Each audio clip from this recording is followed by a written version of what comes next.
Few films from the 1980s carry the emotional weight of The Color Purple. On the surface, it's a deeply moving story. But behind the scenes, it was a battlefield of bold risks, hidden decisions, and moments that changed Hollywood forever. It all started with a move no one expected. Steven Spielberg, fresh off massive blockbusters, accepted a drastically reduced salary to direct the film. For someone at the top of Hollywood, this wasn't normal. It was a statement. He wasn't chasing money, he was chasing meaning. And that mindset shaped everything. Producer Quincy Jones made another risky call: no big stars. The goal was simple: make the story feel real. Familiar celebrity faces could break the emotional immersion. So instead of famous actors, they chose raw talent. That decision led to one of the most incredible casting stories ever. Whoopi Goldberg wasn't a movie star yet, but she felt a deep connection to the story, so much that she wrote directly to Alice Walker begging for a role. She said she would do anything just to be part of it. That passion worked. She landed the lead and delivered a performance that changed her life forever. Then came another unexpected discovery. Oprah Winfrey wasn't even in Hollywood at the time. She was hosting a local talk show when Quincy Jones saw her and instantly knew this was Sophia. No acting background. No film experience. Just raw presence. She auditioned and nailed it. That role earned her an Oscar nomination and launched one of the most powerful careers in media history. But not everything you see in the film is what it seems. Margaret Avery delivered a stunning performance as Shug Avery, but when she sang, the voice belonged to Tata Vega. It was a hidden collaboration that most audiences never noticed. Even more surprising, the role almost went to music legends like Tina Turner or Chaka Khan. Imagine how different the film would feel with that level of star power.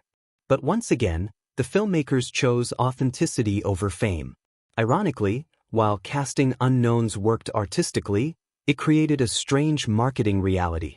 When the film released, Oprah wasn't even featured prominently in promotions. At the time, she wasn't considered a major name.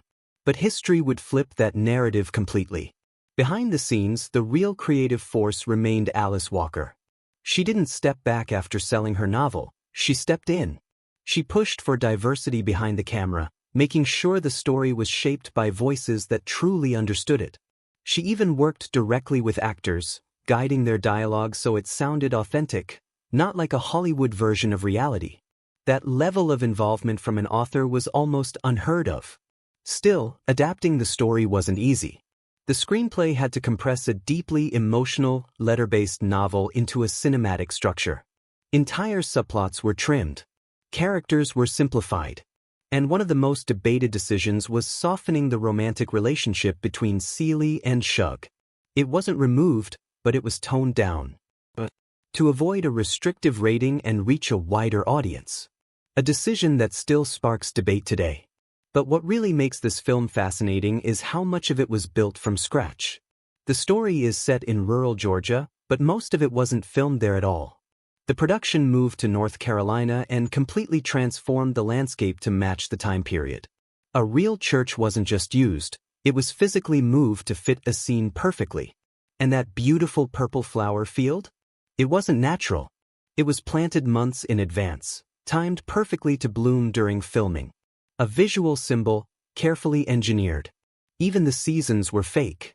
Winter scenes were filmed in warm weather using artificial snow and clever camera work.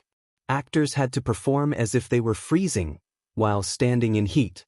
And while the story feels grounded in one place, the production quietly expanded beyond it. A second crew traveled all the way to Africa to shoot additional footage, adding depth to the film's world without most viewers ever realizing it. Then came release day, Christmas 1985. A strategic move. Films released during the holidays often aim for awards, and this one did exactly that. The result? 11 Oscar nominations. Best Actress for Whoopi Goldberg. Supporting Actress nods for Oprah Winfrey and Margaret Avery. Recognition across writing, music, and production. It looked like a guaranteed win. But then, everything changed. At the 1986 Academy Awards, The Color Purple lost every single category. 11 nominations. 0 wins. one of the biggest shutouts in Oscar history. The reaction was immediate and intense. How could a film this impactful walk away with nothing? Organizations like the NAACP spoke out. Critics questioned whether the system was truly fair.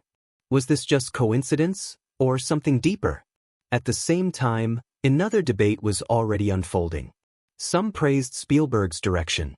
Others questioned whether a white director could fully capture such a deeply rooted black story.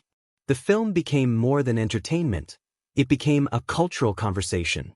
And maybe that's its real legacy. Because despite the controversy, despite the Oscar loss, the impact never faded.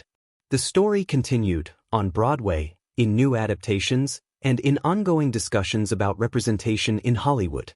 It proved something powerful. Awards can recognize greatness, but they don't define it.